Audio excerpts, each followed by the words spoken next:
Les frais déductibles, c'est le Graal des indépendants belges. Ils nous permettent de sérieusement optimiser nos impôts et donc de réduire l'assiette fiscale. Alors bien sûr, on ne peut pas déduire tout et n'importe quoi.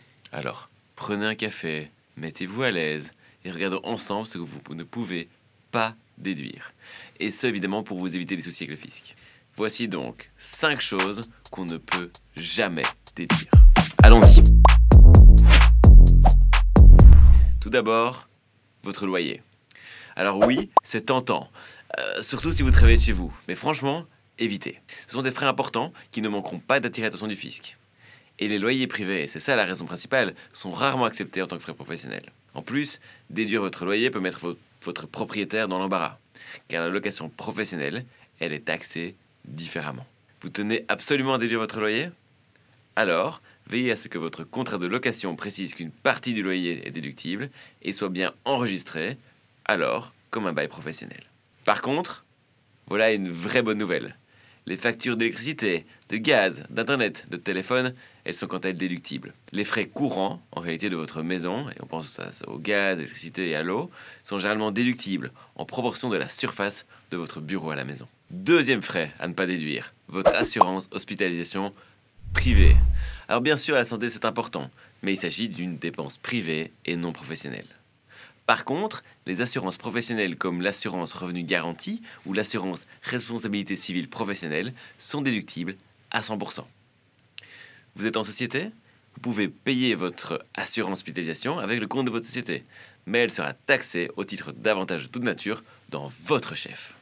Petite nuance, il est parfois possible de déduire certains frais médicaux. Je vais mettre pour vous un lien dans la description. Ensuite, parlons de vos vêtements. Alors vous avez acheté une tenue trop classe à l'avenue Louise samedi passé, désolé, elle ne sera pas déductible. Et si vous avez acheté un costume d'affaires pour vos réunions clients, il ne sera pas déductible. Enfin, vous pouvez toujours le faire, mais attention, en cas de contrôle, la probabilité que ces frais soient rejetés est d'autant plus importante que le montant des achats. Par contre, si vous imprimez votre logo sur un t-shirt ou un sweat, là, c'est une dépense de marketing. Et bien sûr, la Belgique ne serait pas la Belgique sans des exceptions, et il y en a. Comme les toges des avocats, les équipements de sécurité dans la construction. Tout ça, c'est déductible professionnellement. Vous avez déjà reçu une amende pour excès de vitesse après une visite client ? Mauvaise nouvelle, les amendes de police ne sont absolument pas déductibles. Par contre, le ticket de parking, lui, est déductible. Et si vous garez dans un parking privé, vous pouvez même récupérer la TVA de 21%. Alors, n'oubliez pas de prendre votre ticket la prochaine fois. Autre piège, le mobilier. Vous voulez déduire votre nouvelle table de salon ou votre mobilier de jardin qui vous a coûté un os ? Oubliez. À moins que votre conseil d'administration ne se réunisse dans votre jardin, ce sera non. En revanche, si vous avez besoin de nouveaux meubles, de bureaux, comme des tables, comme des chaises, comme un canapé, pour vos clients, il s'agit d'une dépense professionnelle que vous pourrez déduire. Ah oui, je sais, on avait dit 5. Mais juste pour le fun, voici un dernier et pas des moindres. N'essayez pas de déduire les frais de restaurant de vos vacances.